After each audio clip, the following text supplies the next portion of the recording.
If you're tired of the noise, the fads, the fluff, the fake results, and you're ready for the truth, you found the right place.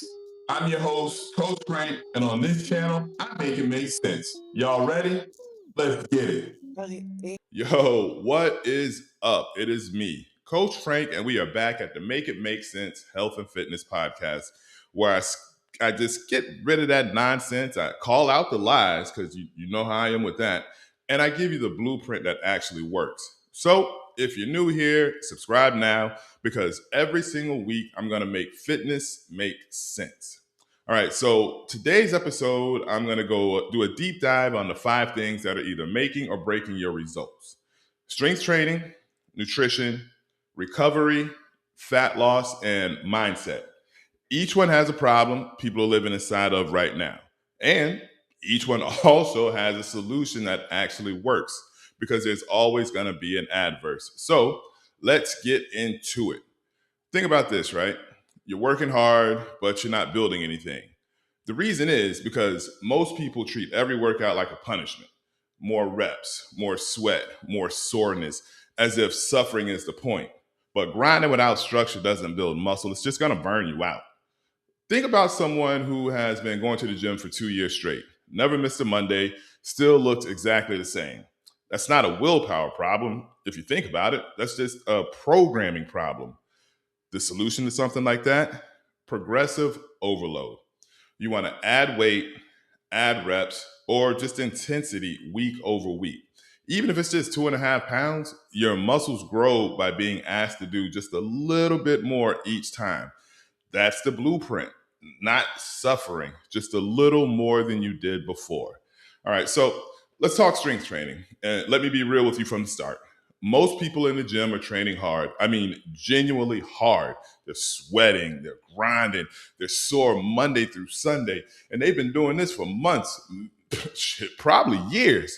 But here's the honest truth: if you're not following a true structured program built around progressive overload, you're literally spinning your wheels. All that effort, zero forward motion.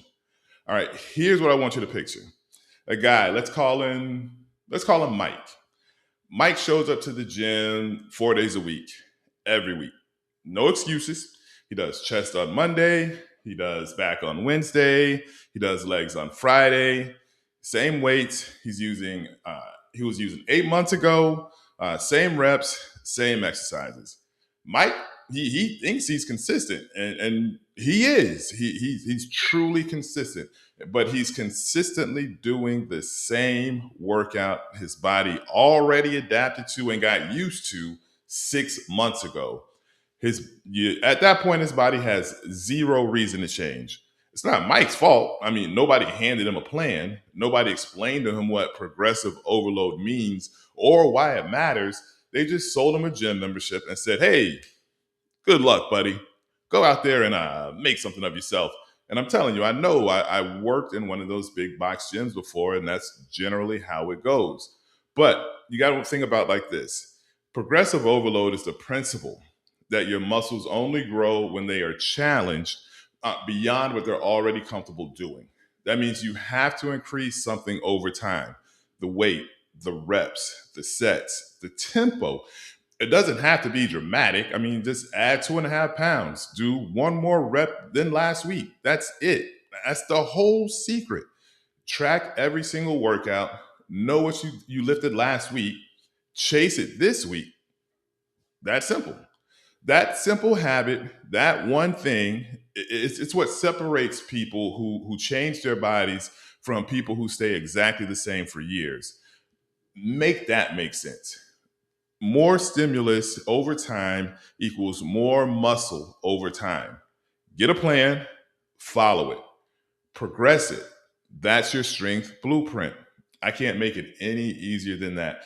People ask me all the time if I still hurt after workouts. Yes, because I still train with a progressive overload. I try to do more than. I'm trying to be better than I was the day before.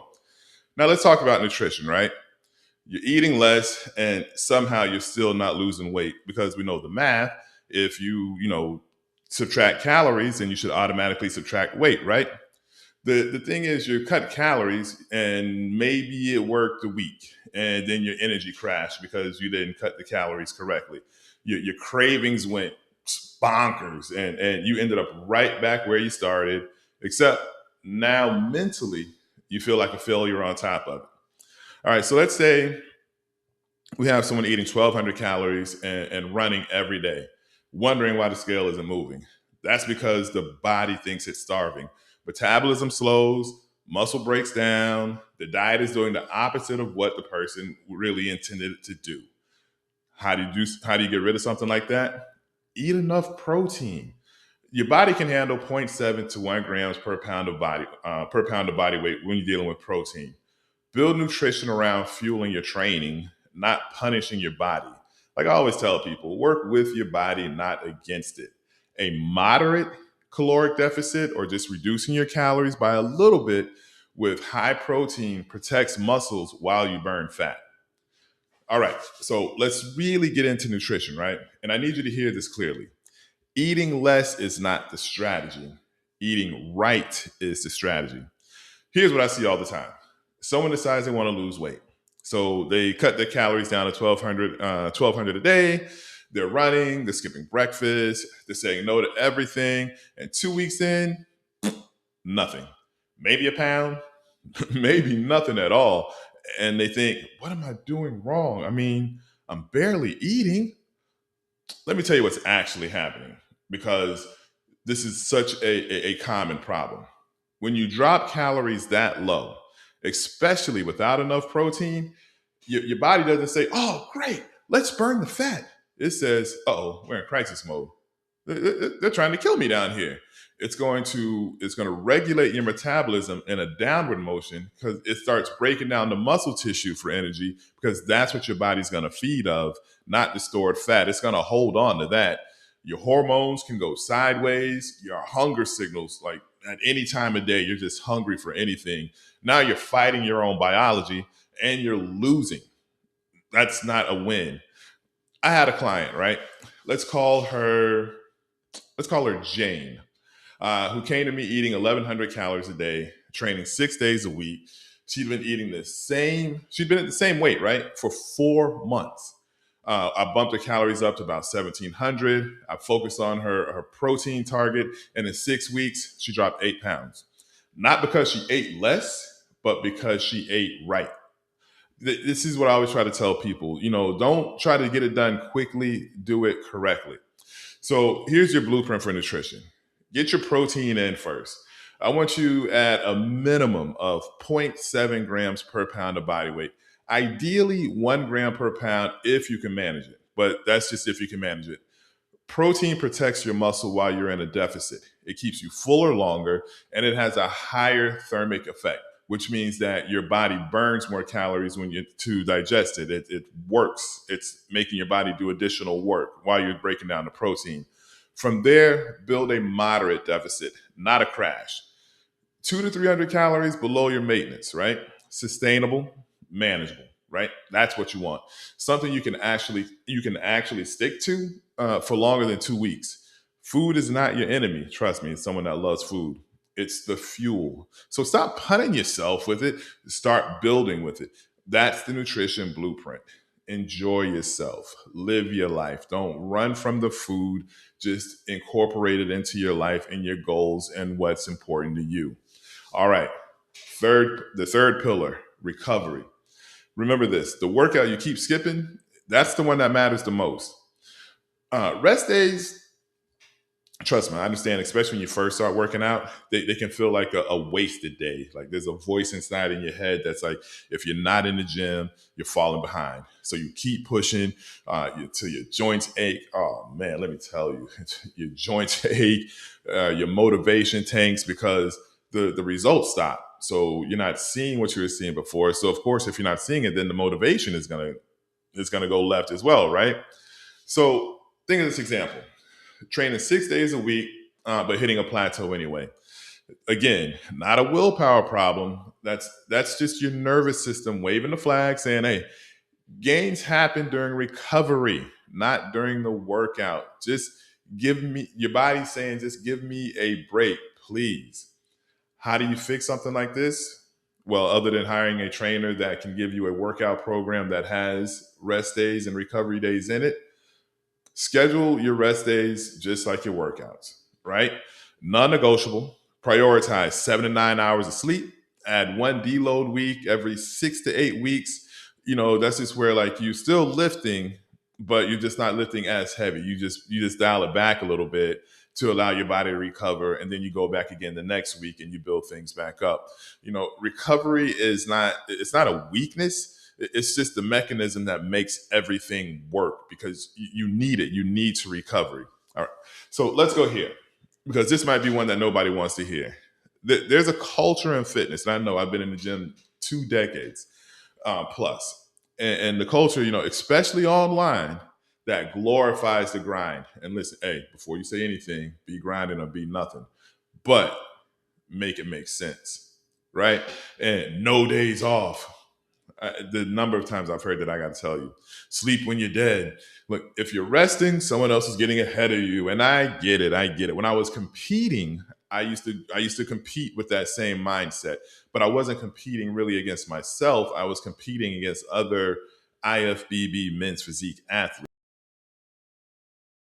It wasn't that I was fighting against my body when I was saying these same things, about the no days off, even though I did take days off. It was just that I was actually competing against someone else. I was involved in a competitive sport, right? But if you're working out for you, right? And the recovery sounds, it can get tough. It's like you're not dedicated when you take a day off. But scientifically, it's what you need to do. I mean, think about it like this. When you lift weights, you're not building the muscle in the gym. You're tearing it down. Micro tears in the muscle fibers, like the building, like the actual growth, that happens when you're recovering, specifically during your sleep. Your body releases growth hormone when you're sleeping. It repairs tissue, restores glycogen. Like everything, like your next workout is going to depend on, happens while you're resting. So when you cut that process short, when you train again before you recovered, you're not doubling your results. What you're doing is you're stacking damage on top of damage. Your joints get inflamed. Your central nervous system fatigues. Fatigue can build up. Your cortisol spikes. Your performance drops, and at some point, your body will just stop responding. Like I know somebody who trains 6 days a week for 6 months straight, zero deloads, minimal sleep, and they hit a complete plateau at month 4. Right? Not because they weren't working hard. I mean, dude was working like every single day, but he was working too hard and he wasn't giving his body like any chance to adapt to the work he was putting in. So he was just going back, just doing more work, but not getting more growth. So here's your recovery blueprint, right? First, sleep is training. I need you to treat it that way. I want you to treat it that way. 7 to 9 hours, non-negotiable. If you're sleeping 5 hours and wondering why your strength isn't going up, that's your answer. You haven't recovered. Second, schedule your rest days like you schedule your gym days. Same thing I do for my clients. Put them in the calendar. Honor them. Active recovery is fine. Walks, and I have my clients do this, walks, stretching, low intensity movement. But your nervous system needs a break from all that heavy loading. Third, deload weeks. And I know a lot of you have probably never even heard of this. Every 6 to 8 weeks, drop your volume by about 40%. Use the same exercise, the same movements, lighter weight, fewer sets. Your body will come back the following week stronger every time. That's not a myth. That's physiology. Trust me, it's not my opinion. Rest is not the enemy of progress. To be honest, it's literally how progress is made. It's when you're resting. All right, so here's the big thing that everybody wants to know in their fitness journey: sustainable fat loss and a body recomposition, sort of say, right? Like you don't need to shred yourself, you just need to recompose yourself. All right, so everybody wants to lose fat fast, so they crash diet. 2 weeks in, they've lost muscle, they've lost energy, and they've lost the motivation. They use the scale to move, and it doesn't, and they still don't. So they don't look, and now they don't feel the way they expected to. So here's what we do, right? Think about this. Someone does a 6-week shred, drops 12 pounds, but half of it was muscle, another half was water. And then when they go back to eating normally, the weight comes back, and it comes back fast. Like, trust me, I've seen it. And now the metabolism is slower than before when it started, because now the weight is coming so fast, the body can't adjust to that movement. Here's what you want to do. Build muscle while losing fat simultaneously. It is possible. We do it in the sport of bodybuilding all the time. It takes longer. It looks less dramatic, but that's what they call it, a fitness lifestyle, because it's the way your life will evolve around this lifestyle, your fitness journey, right? Now it's going to look less dramatic on the scale, but the physical transformation is deeper, and it actually holds. Like, I have a client say, Frank, I don't know what's going on. Like, I'm not losing weight. And I'll ask him, well, how do you feel? Well, I feel better. Like, well, how are your clothes fitting? My clothes are fitting great. Okay, so what's the issue? Because here's what I always tell people, and normally I do it in the form of a question. I'll ask, what's the difference between a pound of muscle and a pound of weight? And usually 90+% of the time, people will say a pound of fat weighs more. It's like, they're both a pound. So it's just the space that they take up. Muscle will take up less space, but can still weigh a pound. So the scale may not look dramatic, like I said, but however, you'll look different and you'll feel better. That's because you now have muscle instead of fat. All right. Because you want to think about this. Fat loss this is like the one that everyone comes in asking about, right? And I'm going to give it to you straight. Hold on a second. Now, the way most people chase fat loss is the reason they never hold on to their results. Here's the trap. You want fast results.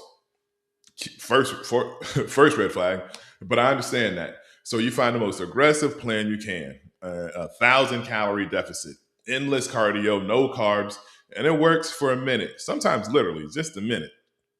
The scale moves, you feel accomplished, and then 6 weeks later, you're exhausted, your strength is gone, your mood is wrecked, and the moment you ease up on the diet, every single pound comes back, and a few extra. Again, not another willpower failure. That's just going to be an inevitable biological response to you being being unsustainable energy. Here's what I want you to consider. Instead of just fat loss, think body recomposition. Like I was explaining, the difference between muscle and fat, right? That's the process. The body recomposition is the process of building muscle and losing fat at the same time. Your weight on the scale, like I was saying, might not move as dramatically, but your body composition changes. Like I was stating earlier, you're going to look tighter, you're going to look fuller, your clothes are going to fit differently. And because you're preserving and you're building muscle, your metabolism is actually working for you instead of against you. You're now working with your body. How do you do it? Simple, I say, says the trainer and pro bodybuilder. You train with intensity. Compound lifts, of course, progressive overload. The blueprint we already talked about. You eat in a simple deficit, maybe 200 to 300 calories below maintenance. You keep your protein high, and you stay patient. And with my programs, I always tell my clients, this is a 12-week process, not a 2-week process. Give it time. We are going to get to where you're going, right? So let me give you like a real framing check, right? 2 people, same weight, 185 pounds.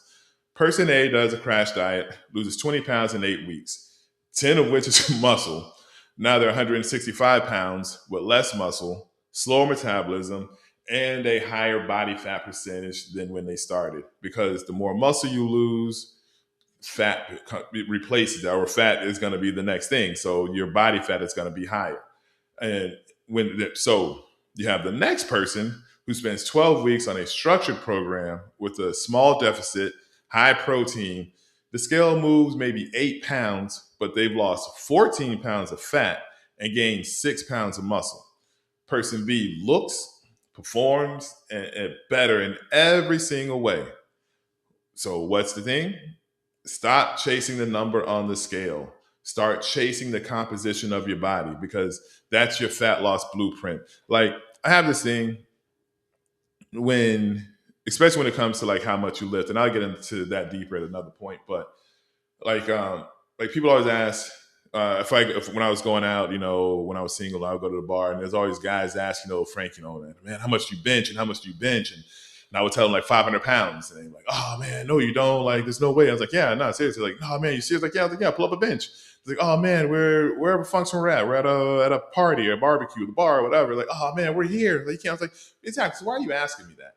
But I get it, right? Because I changed my body composition. I wasn't worried about a certain thing. I was just trying to build muscle and keep my body fat low, which has always just been my goal once I started my fitness journey. I'm from Florida. I wanted to go to the beach, so I wanted muscle and minimal fat. All right. Now, what helped me the most on this, and what's going to help you as well, is the fitness mindset and getting through those myths. The reason that people keep starting over is not discipline. You start over because you are disciplined. It's just like the story and the plan that you've been sold. Like you started, you stopped more times than you can count, but every single time, you blame yourself, your discipline, your consistency, your motivation. But the real problem is you've been given a strategy that's built to fail. You heard, and this one I really do not like a lot. No pain, no gain. Not a fan of that one, because pain hurts, to be honest. Especially on your fitness journey, that's not what you're looking for. Cardio is queen. Like you have to be sore to know it worked. These are just statements. These are the mindless myths that are really, they're just like keeping you from your progress. They're helping you stand in your way. And the thing is, people have heard them so many times that they actually think that's fact. All right. Replace these weird sayings with systems, like identity-based goals over outcome-based goals. Excuse me. Oh, wow, that was too much. Now, you are not someone trying to get fit. You are someone who trains consistently and eats with intention. And that shift changed with everything. Like I tell people always, I tell my clients all the time, no movement without intent. So don't do anything unless you have a reason of why you're doing it. And then when you're working out, muscle dictates movement. So if the muscle, isn't working, then you shouldn't be moving, because again, it ties back into the intent, right? No movement without intent. Make sure the muscles are actually working. Like if you started and you stopped the fitness journey like more than twice in the last 2 years, like tell me about it. I want actually, let me tell you about it, because I want you to hear this.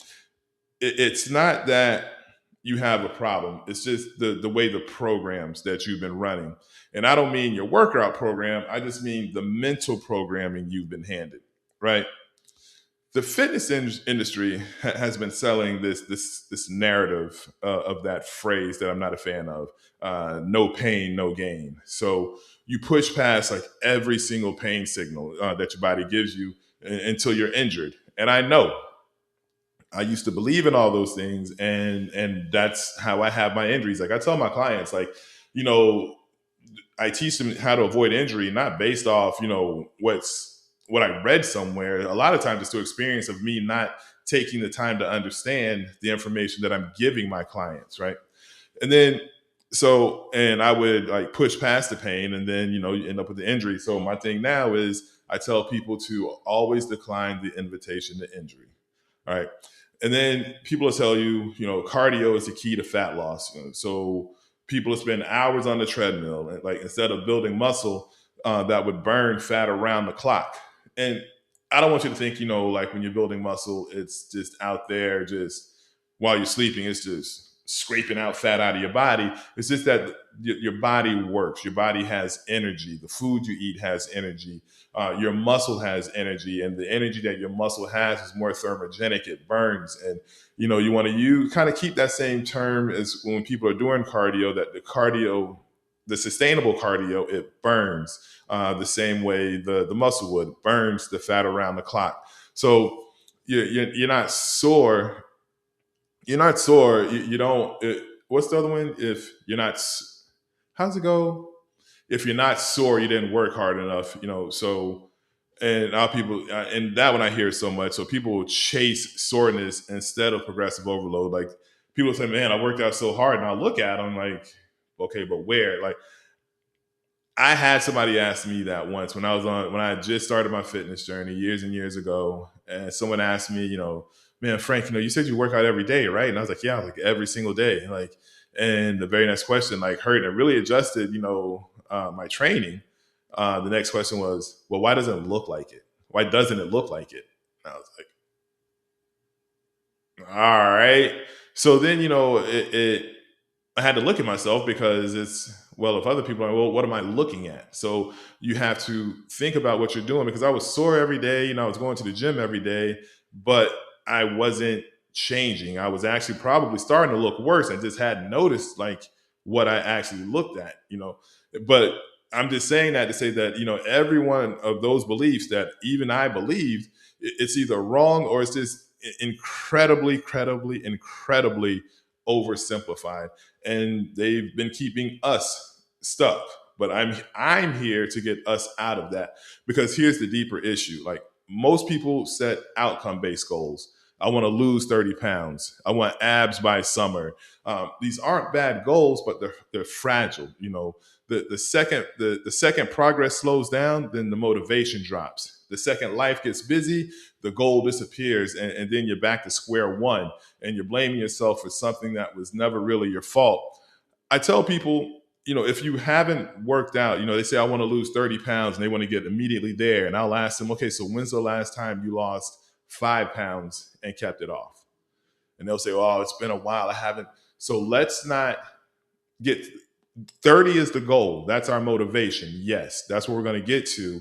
But let's first do 5 and let's keep 5 off and then we'll build off that. Like what I tell people, and it's not like I came up with this when, you got to crawl before you can walk.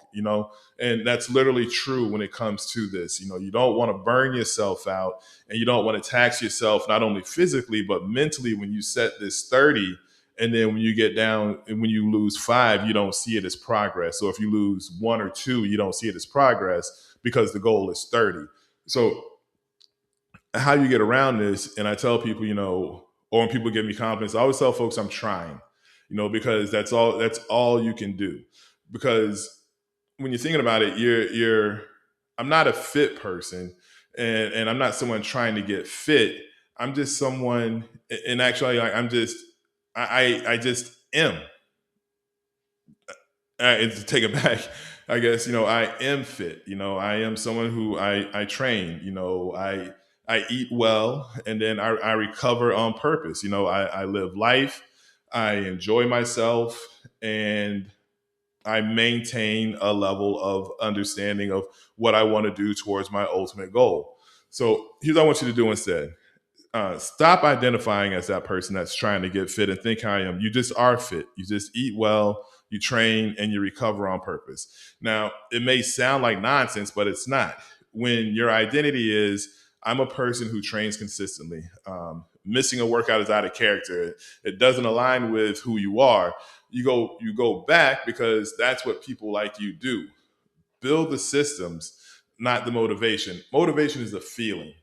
They say it comes and goes, but it stays as long as you make it relevant to you. Have a system and a structure. The same training days every week, meals prepped on Sunday, progress trapped in a log, sleep protected. Those systems, those run even when your motivation is low. And they call out the myths when you hear them. The fitness industry is so full of noise, and you now have the signal. And that's what I'm here for, because if you know me, you know how much I am just not a fan of the noise of the fitness industry. But now that I've given you a blueprint, use it. And honestly, the mindset, that's the one that unlocks all the others. All right, we have come to the end. I know you're tired of me talking, but I'm not tired of giving you that information. But we have gone through the 5 pillars: strength, nutrition, recovery, fat loss, and mindset. These are not 5 separate conversations. They are one blueprint.